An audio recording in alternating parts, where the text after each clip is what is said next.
जय शनिदेव महाराज। रहीमन चुप हो बैठिए, देख दिनन के फेर। जब नीके दिन आइए, बनत न लगिए हैं देर। कहने का मित्रों मतलब ये है कि जब बुरा वक्त आता है तब आप चुप हो के बैठिए, और जब अच्छे दिन आ जाएंगे ना तो बनने में बहुत देर नहीं लगेगी। और यही चीज़ अब आपके मकर राशि के साथ भी घटित हुआ है।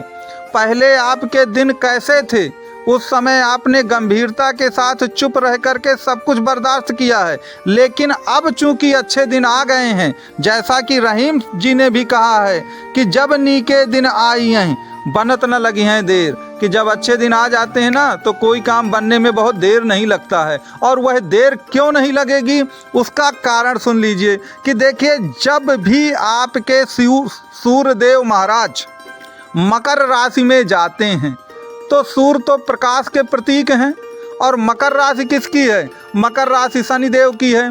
और शनिदेव जो हैं वो सूर्य से सबसे दूरी के स्थान पर भी स्थित हैं, तो वहाँ तो अंधेरा होता है, वहाँ तो अंधेरा होता है। तो जब आपके बुरे दिन चालू थे सन की 7.5 में, तो आप अंधेरे में डूबे हुए थे।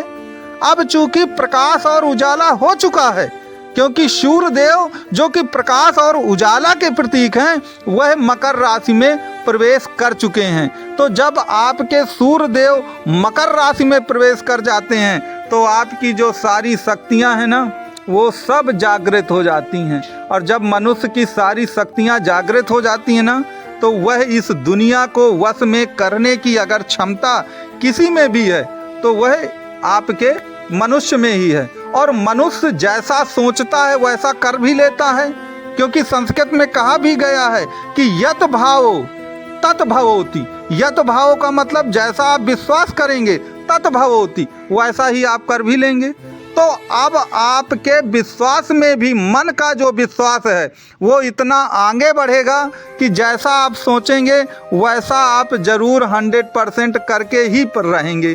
तो मकर राशि में सूर्य का प्रवेश करना ही एक प्रकार से अंधकार से आप उजाले की ओर चल पड़े हैं। आप अंधकार से उजाले की ओर चल पड़े हैं। अब देखिए, हर व्यक्ति इस दुनिया में क्या करता है कि किसी को कुछ वश में करना है, किसी को पता चला कि कुछ वश में करना, जो चीज़ आपके लिए बहुत अच्छी है, हो सकता है दूसरा व्यक्ति उसे पसंद ही ना करता हो। अब वश में अगर करना है, पूरी दुनिया को मुट्ठी में लेना है, तो आप क्या चाहते हैं? वैसे तो देखा जाए तो जो मकर राशि है वो मटेरियलिस्टिक राशि है, भौतिकवादी राशि है। भौतिक वस्तुओं से और सांसारिक जीवन से उसे अति लगाव है। क्यों लगाव है? क्योंकि मकर राशि जो होती है ना, वह पृथ्वी तत्व है। पृथ्वी तत्व का कि आप जमीन से जुड़े हुए व्यक्ति हैं। आप बहुत लोक परलोक और आध्यात्मिक इनकी बहुत बातें नहीं करते हैं। तो जो जमीन में हो रहा है उससे आपको ज़्यादा कहीं मतलब होता है।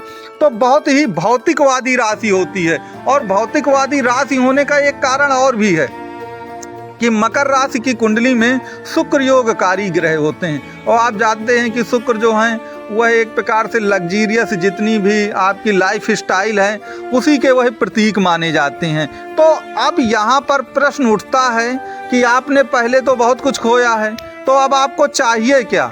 तो यहाँ पर एक चीज़ याद रखिएगा कि जो कुछ भी आप चाहते हों और अपनी गुप्त शक्तियों को जागृत करना चाहते हों, तो गुप्त शक्तियाँ जानते हैं कहाँ से जागृत होती हैं? कुंडली का जो अष्टम भाव होता है, आप ये चार्ट देख रहे हैं, इसमें अष्टम भाव पर 5 नंबर की गिनती लिखी है। अष्टम भाव पर 5 नंबर की गिनती लिखी है। तो 5 नंबर किनका होता है? एक प्रकार से सिंह राशि आती है, और सिंह राशि सूर्य की होती है। तो मैंने कहा ना कि सूर्य ने अंधेरे में उजाला कर दिया। तो अगर आप अपनी गुप्त शक्तियों को जागृत करना चाहते हैं तो इससे बड़ा सुअवसर जो है वह आपको अपने जीवन में नहीं मिलेगा। आपकी गुप्त शक्तियां जग जाएंगी। अब उन गुप्त शक्तियों को जगा करके आप क्या क्या पाना चाहते हैं, ये बहुत कुछ आपकी कुंडली पर निर्भर करेगा। मैं एक उदाहरण देता हूँ। हर व्यक्ति जो भौतिक जगत में रहता है वह किसी न किसी सुंदर स्त्री के सानिध्य में आना चाहता है। तो अगर आप किसी सुंदर स्त्री को पाना चाहते हैं तो याद रखिए, आपके लिए पंचम भाव का स्ट्रांग होना बहुत ज़रूरी है। क्योंकि प्रेम संबंध या एक्स्ट्रा मैरिज अफेयर जो हैं वह आपके पंचम भाव पर निर्भर करते हैं। बहुत सारे लोग कहते हैं कि हम वशीकरण कर देंगे, ये हो जाएगा, ऐसे कर देंगे, ये मंत्र मार देंगे, वह दौड़ती हुई आ जाएगी। लेकिन याद रखें, ये होगा तभी जब आपकी कुंडली के पंचम भाव स्ट्रांग होगा। अगर आपका पंचम भाव मान लीजिए बहुत वीक है, पंचम भाव पर वृष राशि पड़ती है और शुक्र आपका नीच का है या 6, 8, 12 में चला गया है, खास तौर से 6वें और 8वें में, 12वें में तो तब भी शुक्रदेव अच्छा प्रतिफल दे ही देते हैं, लेकिन अगर 6वें और 8वें में हैं तो फिर आपका कोई वशीकरण और कुछ भी काम नहीं करेगा। जो परिस्थितियां हैं उन्हीं पर आप गुजारा करिए एक प्रकार से, ये आपको याद रखना चाहिए। तो कहने का तात्पर्य है, अब अगर आप मान लीजिए कोई अचानक बहुत बड़ा धन लाभ चाहते हैं तो आप एक प्रकार से जो गुप्त शक्तियों को जगा करके अचानक लाभ आप तभी पाएंगे जब आपका पंचम भाव मजबूत होगा। क्योंकि पंचम भाव का है, पंचम भाव अचानक लाभ का भी है। आप शेयर मार्केट में जाना चाहते हैं, आप क्रिप्टो करेंसी में जाना चाहते हैं, आप फॉरेक्स मार्केट में जाना चाहते हैं, या अन्य कोई भी ऐसी वस्तु आपको लगता है कि जहां पैसे आपके दूने चौगुने 10 गुने हो जाने हैं। बहुत सारे लोग अपनी किस्मत लॉटरी में आजमाते हैं, तो लॉटरी उन्हीं की लगेगी जिनका पंचम या अष्टम भाव मजबूत होगा, क्योंकि अष्टम भाव गुप्त धन का होता है। तो लॉटरी भी एक प्रकार का गुप्त धन है जो आपको नहीं मालूम कि कब मिलेगा, कैसे मिलेगा, किसको मिलेगा। तो जो गुप्त धन का भाव है वो अष्टम भाव है।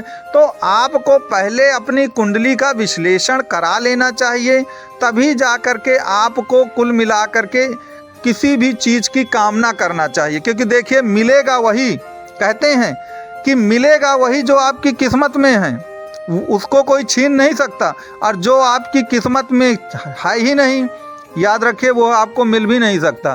क्योंकि एक कहा जाता है कि अगर भगवान आपको कुछ दे रहा है तो कोई आपको उससे छीन नहीं सकता, और अगर वह आपसे छीन ले तो कोई भी व्यक्ति वो चीज़ आपको दे नहीं सकता। तो आपको इस सिद्धांत को मानना चाहिए कि ईश्वर की शक्ति महान है।